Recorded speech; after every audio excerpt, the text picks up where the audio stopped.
1500 বছর আগেরকার এইসব।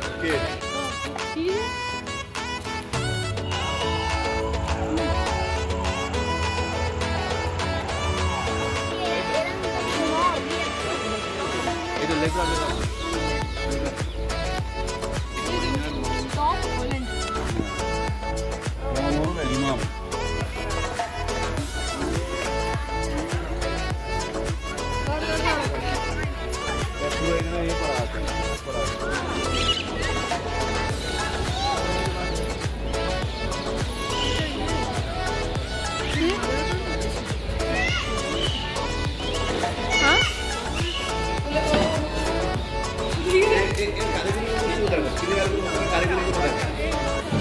পাথরের কারিগরি তখন 1000 বছর আগে যদি এইরকম করে তাহলে তখন তার কারিগরি